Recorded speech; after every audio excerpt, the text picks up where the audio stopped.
लटका कर रखे कि धारा 370 को कांग्रेस ने इतने वर्ष तो केवल इसलिए लटका के रखा क्योंकि धर्म के नाम पे उन्हें वोट चाहिए, देश से कोई प्यार नहीं है, राजनीति से प्यार है।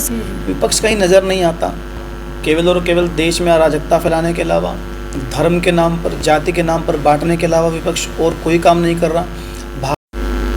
जैसे कि आप सभी को पता है इलेक्शंस आने वाले हैं, सभी पार्टियां अपना पूरा दम लगाती हुई नजर आ रही है। कई राज्यों में चुनाव हो चुके हैं और कई राज्यों में भी चुनाव होने बाकी हैं। जैसा आप सभी को पता है पीछे भी चुनाव हुए, 4 राज्यों के चुनाव हुए जहां पे 3 राज्यों में बीजेपी सरकार ने अपना झंडा गाड़ दिया और कई राज्यों में अभी भी जो है सरकार अपना पूरा दम लगाती नजर आ रही है। अब अगले साल 2024 में हरियाणा में भी चुनाव होने वाले हैं। यहाँ पर क्या कुछ पार्टियों की तैयारी है? हमारे साथ एससी मोर्चा करण मंडल से करण मंडल के अध्यक्ष कुमार ऋषि जी हैं। हम उनसे बात करेंगे कि क्या कुछ आगे तैयारियां रहने वाली है, चुनावों को लेकर क्या कुछ रणनीति रहने वाली है। नमस्कार सर। जी, सबसे पहले तो नमस्कार और आपका स्वागत है, आपके चैनल का स्वागत है। तो सर क्या कुछ कहेंगे, जो चुनाव आ रहे हैं सभी पार्टी अपना दम लगाती है, विपक्ष अलग दम लगा रही है और जो सरकार है बीजेपी सरकार वो अपना, आप क्या सोचते हैं? देखिए, विपक्ष कितना दम लगा रहा है और विपक्ष के दम में भी कितना दम है वो अभी जो 4 राज्यों के चुनाव के परिणाम आए हैं उससे साबित हो गया है। भारत को एक सुनहरा भारत और सोने की चिड़िया के नाम से पहले जाना जाता था, उसी ओर भारत लगातार बढ़ रहा है और माननीय मोदी जी के नेतृत्व के अंदर हमारी सरकार बहुत अच्छा काम कर रही है और आने वाले 25 वर्षों तक लगातार हम अच्छा काम करते रहेंगे। तो सर बात करें कि जैसे विपक्ष जो है एक कंट्रोवर्सी करती हुई नजर आ रही है कि राम मंदिर के नाम पर ही बीजेपी सरकार आ रही है, उसको लेके आप क्या कुछ कहते हैं? तो आप मुझे बताइए, राम मंदिर के नाम पे बीजेपी नहीं आएगी तो क्या कांग्रेस आएगी? मतलब वो लोग राम के नाम पे कैसे आ सकते हैं जो ये कहते थे कि राम काल्पनिक है, राम सेतु जो भारत और श्रीलंका के बीच में है समुद्र के नीचे उसे तोड़ दिया जाए, तो वो लोग राम के नाम पे वोट मांग भी कैसे सकते हैं? तो अगर हम राम के नाम पे वोट मांगते हैं तो इसमें आपत्ति क्या है? हम लोग तो शुरू से राम भारत की शान है, विश्व की शान है और राम इस देश के लिए कोई राजनीति का विषय नहीं है, गौरव का विषय है। राम मंदिर राष्ट्रीय मंदिर है, इसमें क्या आपत्ति है? अगर हम राम के नाम पे वोट मांग रहे हैं तो राम के नाम पे मांगिए ना। वो मांग नहीं सकते, दरअसल राम के नाम पे कैसे मांगेंगे, क्योंकि वो लोग जिनके लिए राम काल्पनिक है कैसे मांग सकते हैं राम के नाम से?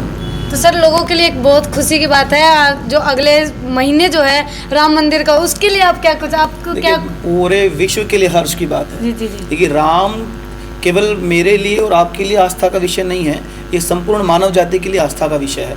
और राम का जहाँ तक सवाल है, राम, भगवान राम जो है वो मेरी आस्था के प्रतीक हैं। भारत की आत्मा राम में बसती है और हमारे तो हरियाणा में जो पहला किसी से आप बातचीत करें तो राम से हम लोग शुरुआत करते हैं। तो एक राम मंदिर का उद्घाटन, तो हमें पहले कहा जाता था कि राम मंदिर वहीं बनाएंगे पर तिथि नहीं बताएंगे। अब हमने तिथि भी बता दी है तो भी पेट में दर्द है। तो अब राम मंदिर भी बन रहा है, तिथि भी आ रही है। माननीय मोदी जी के नेतृत्व में पूरा देश जो है आज जश्न में डूबा हुआ है और जिस दिन राम मंदिर का उद्घाटन होगा उस पर भी कांग्रेस वाले कह रहे हैं कि हमें बुलाया नहीं। कैसे बुलाइएगा आपको? है ना, जिस चीज़ को आप यकीन नहीं करते, कांग्रेस पार्टी भगवान राम को काल्पनिक मानती है तो वो कहते हैं आज उन्हें निमंत्रण भी चाहिए। ठीक है, तो ऐसा तो शायद मुझे लगता है ये उचित नहीं है। हाँ, देश के लिए गौरव की बात है, मेरे लिए गौरव की बात है, आपके लिए भी गौरव की बात होनी चाहिए कि राम मंदिर जो है भारत के अंदर बन रहा है और निश्चित रूप से बहुत सराहनीय कार्य है। जिस वादे को भाजपा करती आई है, चाहे 370 हो या राम मंदिर का मुद्दा, हमने उसे करके दिखाया है। हाँ सर, 370 की आपने बड़ी बात की। जो हमारे मोदी जी हैं वो इसको लिए बहुत ही लड़ाई संघर्ष कर रहे थे कि ये हटाई जाए, लेकिन अब वो फाइनली हो चुका है। तो उसको लेकर देखिए, सुप्रीम कोर्ट ने भी अब तो माननीय मोदी जी और भारत सरकार और अमित शाह जी के फैसले को उचित बताया है। कुछ लोगों को आपत्ति थी कि धारा 370 हटाने सुप्रीम कोर्ट में चुनौती दी। अब देश का सर्वोच्च न्यायालय भी यदि आपको कह रहा है कि धारा 370 का हटाना बिल्कुल उचित है, तो आप सर्वोच्च न्यायालय से ऊपर तो कोई नहीं है। और धारा 370 भाजपा के एक अभिन्न मुद्दों में से था और हमने वो जो कहा वो हम करते हैं। अभी कांग्रेस तो है नहीं कि मुद्दों को। सर एक आपने जो कांग्रेस की बात की है, एक जो नया संसद में एक बिल पास हुआ था महिला वाली, तो सर उसमें पहले कांग्रेस सरकार ने तो बोली थी वो हमारा है। जब ये बोला कि 2029 में ये लागू होगा तब उन्होंने इसका विरोध किया, उसको लेके क्या कुछ कहेंगे? देखिए, महिला आरक्षण का जहाँ तक सवाल है, यदि कांग्रेस की नीयत साफ थी तो पास करवा लेते। अब पास करवाया है हमने अब बिल को पास करने के बाद जो अप्लाई करने का समय है उतना तो समय लगेगा जी, ही, जी। और ये पास अगर हमारी सरकार ने किया तो इसमें भी क्या पेट में दर्द है। तो देखिए उनको क्या करना है ना कि मोदी विरोध करना है, और कांग्रेस कई बड़े नेता अब ये कहने लगे हैं कि मोदी विरोध करते करते कांग्रेस पार्टी और विपक्षी दल देश विरोध पर उतर आए हैं। महिलाओं का सम्मान करना हो तो विरोध करेंगे, धारा 370 हटानी हो तो विरोध करेंगे, राम मंदिर बन रहा है तो विरोध करेंगे। तो उनकी आदत बन चुकी है। महिलाओं का सम्मान भाजपा सरकार में सुनिश्चित है और आगे भी होता रहेगा। सर बात करें अब हरियाणा में अब चुनाव होने वाले हैं, तो यहाँ पे बहुत सारे लोग हैं जो बोलते हैं कि हमें सम्मान नहीं मिलता, तो इस बार कैसा रहेगा, कैसी तैयारी चल रही है हरियाणा में? देखिए हरियाणा में भी जहाँ तक सवाल है, कोई ऐसा नहीं है जो कह रहा है सम्मान नहीं मिलता। गरीब का बच्चा पेपर पास करके नौकरी लग रहा है, जी जी जी। जिसके घर में कोई रोजगार नहीं है उसे नौकरी मिल रही है, कौशल रोजगार के तहत रोजगार दिया जा रहा है, आर्थिकता के आधार पर चुनाव करके लोगों की ज़रूरतों को पूरा किया जा रहा है, घर बैठे लोगों के राशन कार्ड बन रहे हैं, लोगों की आय की इनकम में कैसे बढ़ोतरी है, माननीय मनोहर लाल इस बात का पूरी तरीके से ध्यान देते हैं। तो कोई नाराज नहीं है, और हरियाणा में भी निश्चित रूप से हम पुनः एक बार अपनी सरकार बनाने जा रहे हैं। सर बात करें कल संसद में एक बहुत ही बड़ी चूक हुई है, सुरक्षा चूक हुई है, जहाँ पे 2 व्यक्ति जो है वो अंदर घुस जाते हैं, उनके जूतों में वो स्मोक जो होती है वो लेके अंदर चल जाते हैं, उसको लेके आप क्या कुछ? ये निश्चित रूप से चूक हुई है, इस बात को स्वीकार करने में मुझे भी कोई गुरेज नहीं है। निश्चित रूप से चूक हुई है, लेकिन आप ये देखिए उसके पीछे है कौन? उसके पीछे वही लोग हैं जो अपने आप को बेरोजगार बता रहे हैं। अब आप मुझे बताइएगा 35 वर्ष की आयु में वो महिला जो स्वयं को बेरोजगार बता रही है, इतनी पढ़ाई करने के बाद भी यदि आप बेरोजगार हैं तो कहीं ना कहीं आपकी भी तो जो योग्यता है उस पर सवाल उठता है। तो उनका विषय केवल और केवल मोदी विरोध है। देश की संसद तक का जो लोग सम्मान नहीं करते वही लोग वहाँ घुसे थे, और इसकी छानबीन होगी, जांच होगी। माननीय लोग जो अध्यक्ष हैं हमारे, उन्होंने भी ये चीज़ बोली है कि उसकी निष्पक्ष रूप से जांच होगी और जो भी दोषी पाया जाएगा उचित कार्रवाई होगी।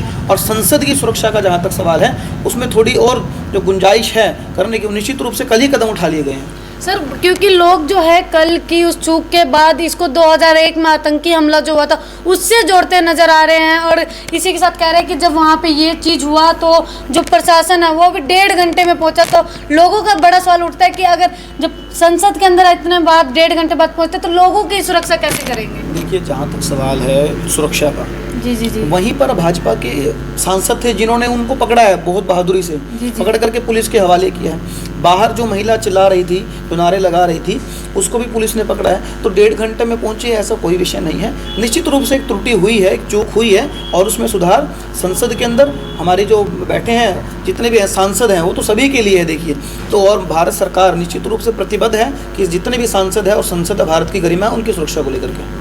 तो ज़रूर आपने जैसा सुना कल जो है एक हर जगह आप सोशल मीडिया देखेंगे, किसी भी न्यूज़ चैनल पे एक ही मामला नज़र आता है कि कल संसद में लोकसभा में जो ये त्रुटि हुई है, जो सुरक्षा की चूक हुई है, ये किसकी गलती थी।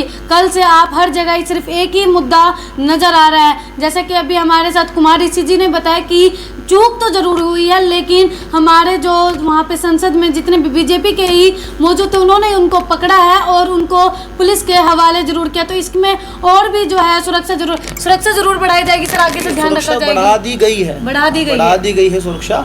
जितने सांसद जो पास देते थे उन पे तुरंत रूप से जो स्पीकर साहब हैं उन्होंने प्रतिबंध लगा दिया है, और सुरक्षा को और भी ज़्यादा कैसे इसके इंतजाम को बेहतर किया जाए इस पर सरकार पूर्ण तरीके से गंभीर है। स्पीकर साहब गंभीर हैं और जरूरी कदम एहतियातन उठाए जाएंगे। पहचान कर ली गई है सर, जो पहचान तो आपको खुद पता है उनकी पहचान है ना। वो कह रहे हैं कि मेरा संबंध किसी संगठन से नहीं है। ऑटो चालक बताया जा रहा है कि ऑटो चालक, अब देखिए ना, बताने को कोई कुछ मर्जी बता सकता है। निश्चित रूप से ये वही लोग हैं जिन्होंने केवल और केवल मोदी जी का विरोध करना है, और मोदी विरोध करते करते देश करने पर उतर आए हैं। देश की संसद तक का सम्मान नहीं कर रहे। ठीक है जी, देश का संसद जो है वो मंदिर है, वहाँ मेरा और आपका भविष्य निश्चित होता है, तय होता है वहाँ पर बैठ करके।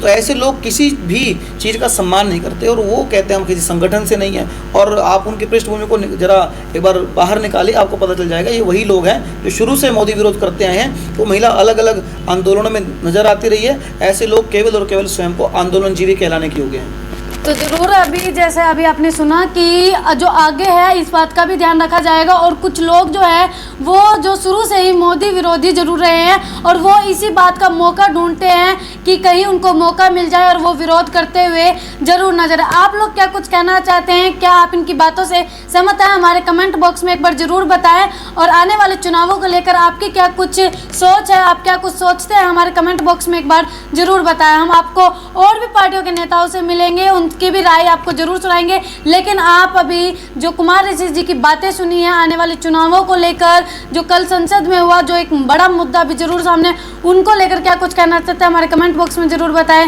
धन्यवाद।